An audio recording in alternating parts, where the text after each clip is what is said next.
Sa presintuang bagsak ng isang high-value individual na kabilang sa drug watch list ng rehiyon matapos maaresto sa isinagawang bypass operation ng PNP sa Isabela. Nakatutok dyan si Patrol Woman Jerilyn Culico.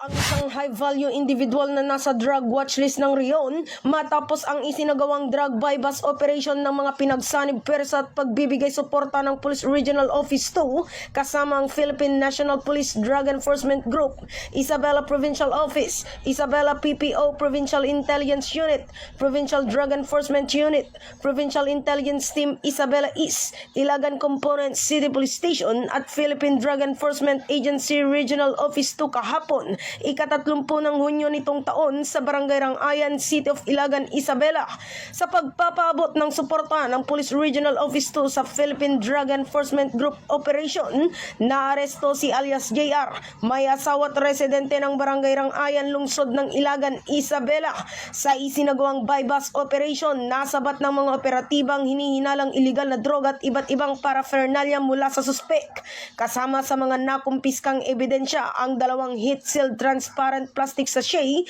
na naglalaman ng hinihinalang shabu o subject for sale, isang heat-sealed transparent plastic sachet na naglalaman ng hinihinalang shabu para sa possession, isang unit ng Tecno smartphone na kulay asul at isang piraso ng tissue paper na ginamit para itago ang hinihinalang shabu. Humigit kumulang 5 gramo ang nakumpiskang ebidensya ng iligal na droga na may kabuuang standard na presyo ng gamot na 34,000 piso. Ang naaresto ay kasalukuyang nasa kustodiya ng Ilagan Component City Police Station at maharap sa kasong paglabag sa RA 9165 o Comprehensive Dangerous Drugs Act of 2002. Samantala, pinuri ni Police Brigadier General Antonio P. Maralag Jr., Regional Director ng Police Regional Office 2, ang tagumpay ng operasyon at idiniin ang kahalagaan ng patuloy na pagtutulungan sa paglaban sa iligal na droga.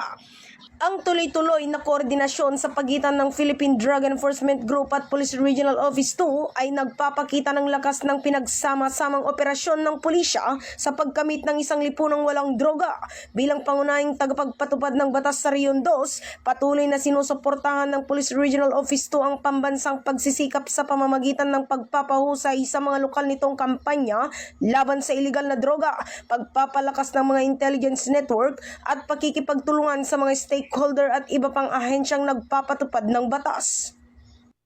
Mula dito sa Lambak ng Cagayan, ako ang inyong Police News Network Correspondent, Patrol Woman Jerilyn Culico, alagad ng batas, tagataguyod ng balitang